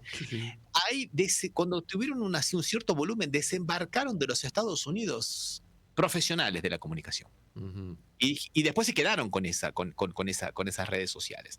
Esto lo denunciaba mucho en Navarro en su programa ya en el 2016, que llevaba justamente a esta gente cómo se quedaban. Acá en Brasil ocurrió exactamente lo mismo. Ellos se profesionalizaron, hicieron mucho dinero, a contrario de lo que piensa la izquierda. Bueno, ellos tienen mucha popularidad porque tienen mucho dinero. No. Ellos tienen mucho dinero porque consiguieron hacer dinero con las redes sociales. Eso está muy bien en este libro que está aquí, que se llama La derecha en las redes y en las calles. Porque además de las redes también consiguieron ganar las calles, muchas veces de forma ridícula, pero les daba una idea de pertenecimiento a algo, a un movimiento, y se creó una nueva subjetividad. Mientras, eso es muy importante entenderlo porque, por ejemplo, vos estabas hablando un poco de Europa, y estaba recordando yo que Margaret Thatcher, una de las frases más famosas que ella dijo fue, bueno, mi mayor éxito no fueron todos los años y toda las medidas de mercado, en favor del mercado que yo hice. Mi mayor éxito es Tony Blair.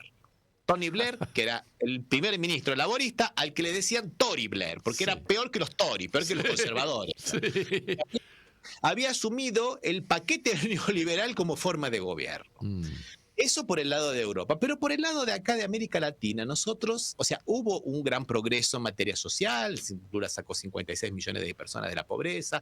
Hubo una ascendencia social muy, pero muy grande. Los pobres volvieron a ir a las universidades. Cosas maravillosas. Pero en Argentina ocurrió exactamente lo mismo. Creación de universidades, ascendencia social.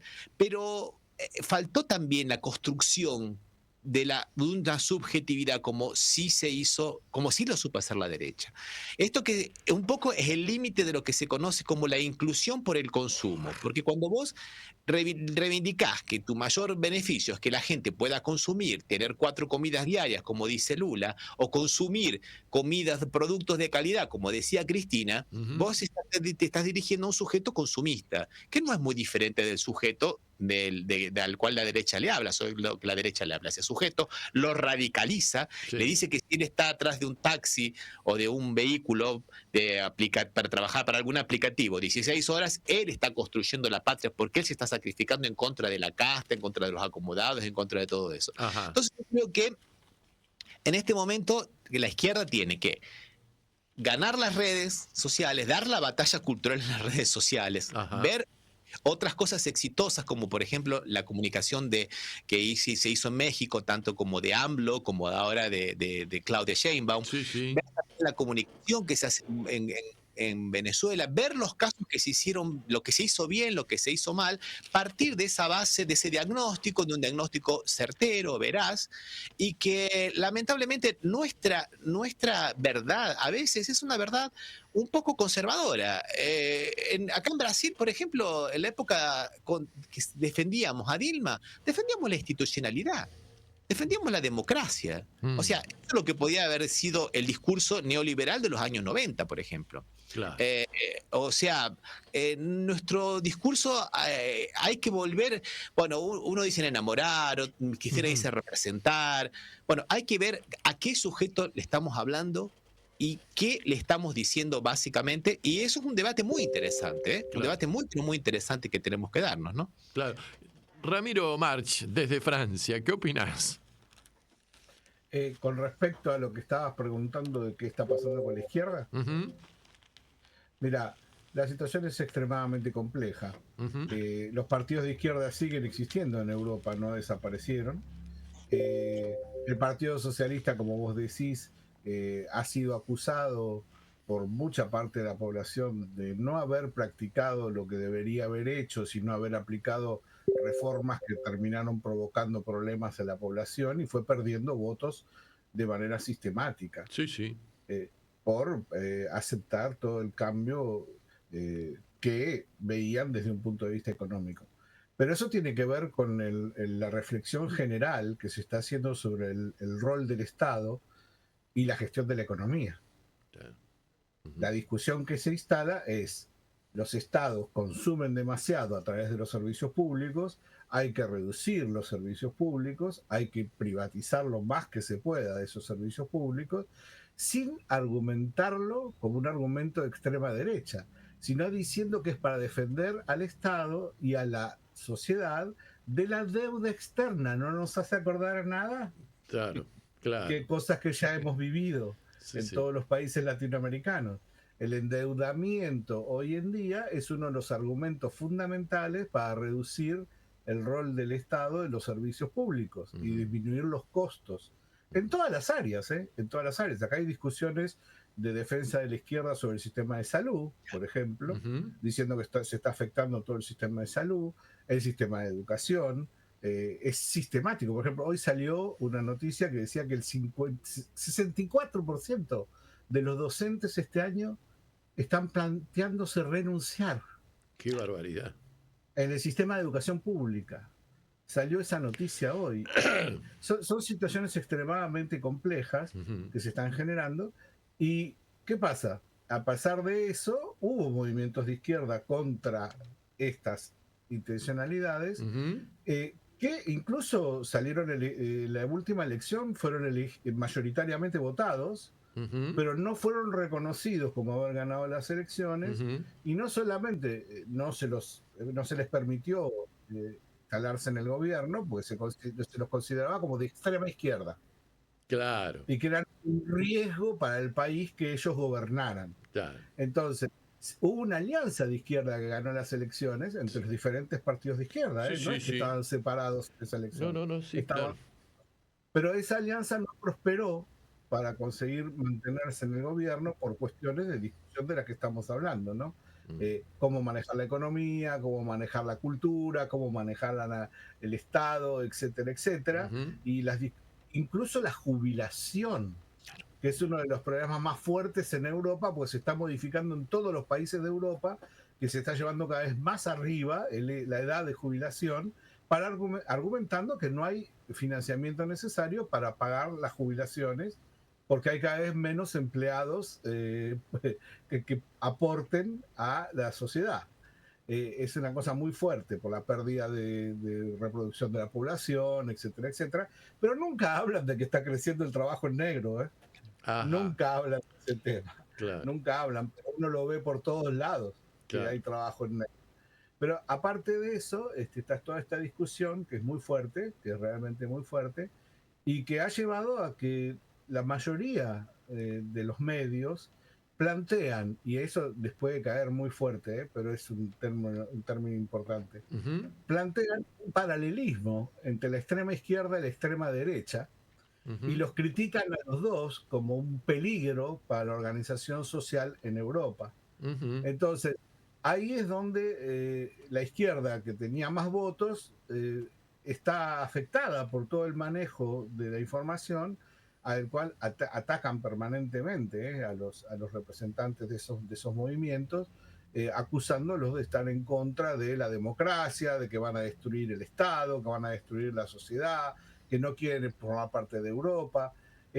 Y después tenés el otro argumento del otro lado, que es cuando se habla también, se pone en paralelo a la extrema derecha, diciendo es lo mismo, son de otro lado, pero están tratando de hacer exactamente lo mismo. Y ahí viene todo un proceso muy fuerte, porque no es lo mismo, porque en la realidad los gobiernos asumen cada vez más las orientaciones de la extrema derecha y no de la izquierda. Claro. Eso está clarísimo, pero clarísimo como el agua. Para mantenerse en el gobierno, hoy tiene tantos votos la extrema derecha que hay que mantener y adoptar esa política para poder mantener el funcionamiento del sistema. Incluso eso se discute públicamente, ¿eh? Se discute públicamente. Ustedes pueden ver todos los días discusiones sobre los diferentes ministerios en Europa y las leyes que implantan y cómo se habla de la apropiación del discurso de la extrema derecha. Pero eso también tiene que ver con otros temas mucho más graves, ¿eh? Claro. Que es el tema de la guerra mundial y todo lo que está pasando y la necesidad del Estado para poder asegurarse y de Europa de poder defenderse ante el riesgo de una guerra mundial. Y todo eso está generando argumentaciones muy fuertes que son muy delicadas, muy delicadas. Porque se argumenta a favor de quién, en contra de quién, con quién estoy, con quién no estoy, quién está con quién de cada uno de los partidos, tanto de la extrema derecha como de la extrema izquierda. E incluso acá han pasado cosas que todavía son difíciles de saber, porque no se sabe qué va a pasar en los próximos periodos electorales. Ya saben que en Italia ganó la derecha, en Francia salió segunda, pero ahí nomás, se mantuvo el gobierno de centro derecha a pesar de esa situación, pero ahora van a venir las próximas elecciones, entonces están discutiendo ese tema. En España está el socialismo, que está siendo acusado de corrupción por todos los medios, todo el tiempo, todo el tiempo en este momento, y tienen también el movimiento de extrema derecha que está en España. Y después viene todo el tema de los países nórdicos, que hoy en día, bajo el sometimiento del peligro de guerra, como se está argumentando, de los dos lados, porque ahora tenemos la discusión entre si los países nórdicos van a ser atacados para conquistar Groenlandia, como lo saben ustedes, o por Rusia para atacarlos por la guerra actual. Las dos cosas están en juego y eso hace que esos países estén reforzándose también en términos de necesidades económicas para hacer frente a esos peligros. Mirá vos. Entonces, mucha plata de lo que el Estado necesita y obtiene de sus propios medios de recuperar recursos sociales, hoy en día hay que invertir en la defensa. No sé por qué, pero está saliendo distorsionado tu voz, Ramiro, no sé qué pasa. No sé, yo tampoco, la verdad que no sé. Ajá. Bueno, escúchame, vamos a darle pase a Ramiro el brasileño, porque nos faltan 9 minutitos para cerrar la cosa. Ramiro Cayano Blanco, doctor en letras y abogado, representante del Cono Sur. ¿Me estás escuchando ahí? Y estudiante también, ¿eh? Y estudiante, vamos todavía. Que vivan los estudiantes, como decía Violeta. Decime, ¿Por qué les cuesta tanto a la gente de izquierda de Europa entender a los movimientos populares de Latinoamérica? Bueno, eso fue una cuestión histórica, ¿no? Siempre hubo. Tenés 4 minutitos para esto. Así le damos después a Ramirito, allá desde Nantes. Eso fue una cuestión histórica, porque Sí. había una contradicción fundamental en los países periféricos, que es el colonialismo, o por lo menos el imperialismo. Entonces, eso de cuando decían, por ejemplo, operarios del mundo unidos, no era tan así, porque mientras los operarios de Lancaster y de Manchester vivían muy bien en Inglaterra, acá no había industria y estaban todos en la miseria. Claro. Eso es una cuestión muy interesante que nosotros no podemos dejar de ver. Y además hay una especie de cuestión cultural muy interesantísima que está muy valorizada por Ernesto Laclau, y que ahí recién empezaron a entender un poco los europeos, que es la cuestión de la alianza del pueblo con un líder, de la personalización. Acá en Brasil, para ellos, por ejemplo, para los sectores intelectuales de las universidades, de la academia, son todos caudillismo, y eso es malo. Claro. El caudillismo es malo porque ellos lo asocian con el coronelismo, que es, digamos, el coronelismo en Brasil es el autoritarismo de los más poderosos. Pero el caudillismo es un vínculo que siempre existió desde la época de la independencia, inclusive, ¿no? Y desde antes también. Desde antes. Claro, es un pueblo con un líder. Y Sí. la cuestión de ese personalismo muchas veces no cae muy bien y es muy criticado principalmente en líderes fuertes como, por ejemplo, Cristina Kirchner, como Chávez, por ejemplo. Además de toda la demonización que se ha hecho mediáticamente porque se han convertido como en palabras tóxicas. Entonces, cualquier argumento, cuando la derecha viene mal, te dice Venezuela, venezuelización, Chávez, castrochavismo, o te dicen kirchnerismo, cuca o alguna. Entonces, hay un sector de la sociedad, que en Brasil pasa exactamente lo mismo, que ya se crispa. Escuchan una de esas palabras y ya se crispa y se le cierra la capacidad de entendimientos. Entonces se hace muy difícil el diálogo. Primeramente, debatir las falacias que ellos construyen, las soluciones fáciles que ellos te brindan, vos tenés que venir con un argumento más o menos desarrollado en el cual al cuarto o 5 segundos no te escuchan más. Claro. Porque estamos cada vez más en una cultura de la inmediatez. Claro. Entonces, por ejemplo, a mí me pareció muy interesante lo que dijo Ramiro March, de cómo ellos van creando falsas equivalencias. Miren el punto, esto lo escuché en un debate televisivo acá, para que se hagan ustedes más o menos a qué se refieren esas falsas equivalencias, esas falacias que se construyen. Una persona, un hombre decía, no, el machismo es algo necesario porque si existe el feminismo, también tiene que existir la contracara, que es la reacción natural, que es el machismo. No se trata de la reacción natural. El machismo es un sistema patriarcal enquistado en la sociedad y el feminismo que busca mantener la supremacía masculina en detrimento de las mujeres. Mientras que el feminismo es un movimiento que de lucha, de militancia por la igualdad. No son equivalentes, no es lo mismo. Pero a los ojos de un pueblo incauto que no tiene esta preparación o hasta el tiempo para escuchar, ¿viste? Estas semiverdades les hacen mucho sentido y les producen un sentimiento de pertenencia y le hace clic. Oh, bárbaro, este tipo me representa. Claro. ¿Qué opinas vos, Ramiro? Últimos 5 minutos para Ramiro March, desde Francia, la Belle France. Sí, mira, con respecto a la relación entre América Latina y la izquierda, que era lo que estabas preguntando recién, ¿no? Sí. El tema es el siguiente. Hay mucho comentario sobre América Latina hoy en día. Generalmente aquí no ves aparecer críticas muy fuertes a lo que está pasando en ciertos países como la Argentina. Ves hablar de análisis de situación, pero sin críticas fuertes y sin tratar todos los temas de lo que está sucediendo allá. Es cierto que reproducen cosas, como por ejemplo los conflictos con la ciencia, hablan del problema del Garrahan, presentan todas... Pero al final no hay críticas a la política que está generando eso, solo dicen que es una situación que se está produciendo, punto, y que hay que ver qué va a pasar. Pero también estuvo todo el tema, como decía hoy, ¿no? De la relación con el Mercosur y todo el tema de la explotación económica, porque la sociedad no quería recibir productos exportados de América Latina que entraran en el mercado europeo y que produjeran una caída de la venta de los productos locales. Claro. Bueno, eso sucedió, fue una cosa muy, muy fuerte. Y bueno, así quedó en ese sentido. Pero también hay algunos partidos que se mantienen muy unidos con América Latina, como la figura de Jean-Luc Mélenchon, que siempre se le critica eso encima también. Claro. Como que está muy unido a la izquierda latinoamericana.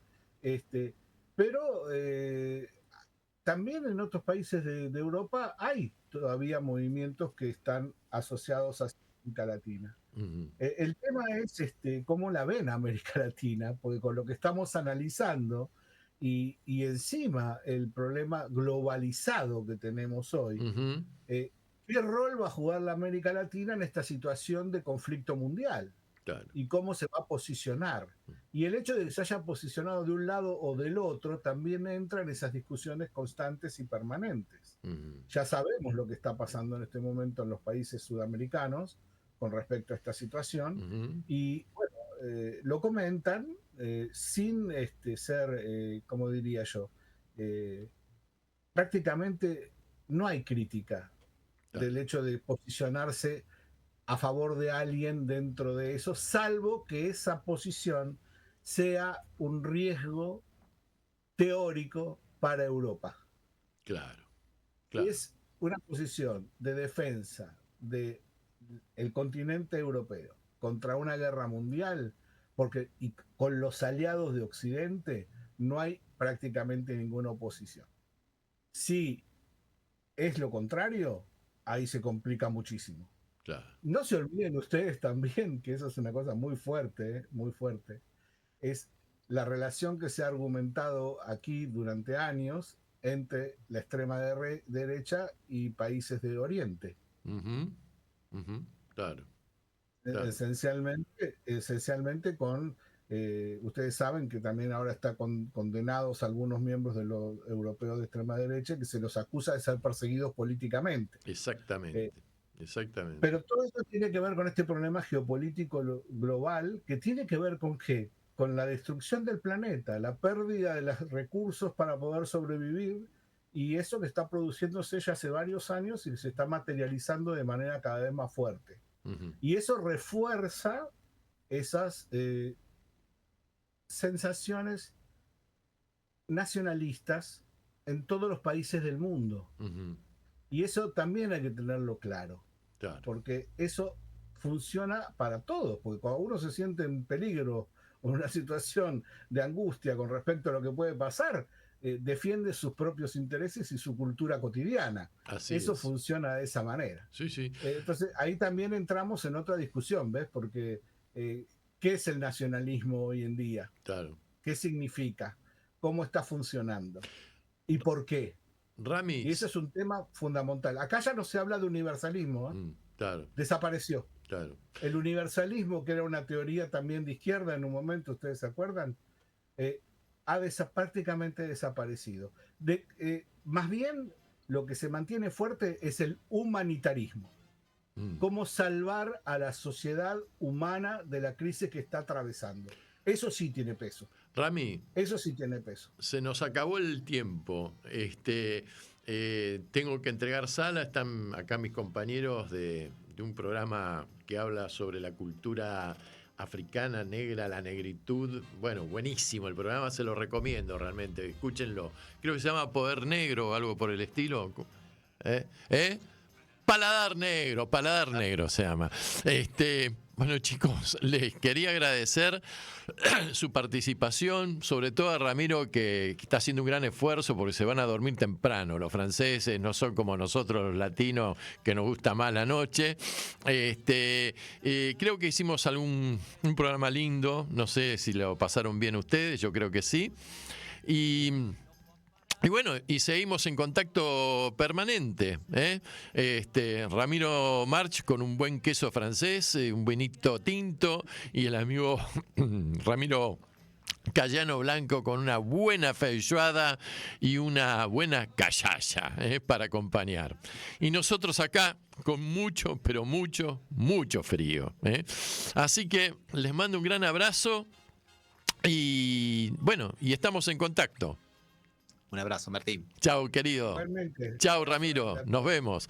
Chau. Y nosotros nos vemos la semana que viene en esto que se llama Anochece en Buenos Aires, que no es poco para que la radio comunique y la memoria sea un ejercicio. Y quédense, porque se viene un programa de paladar negro, de un programa para exquisitos. Ahí está. Nos vemos. Chau. Buen mozo, un carterazo le dio. Yo no he sido señorita, el muchacho le explicó. Y un viejito muy astuto entonaba esta canción.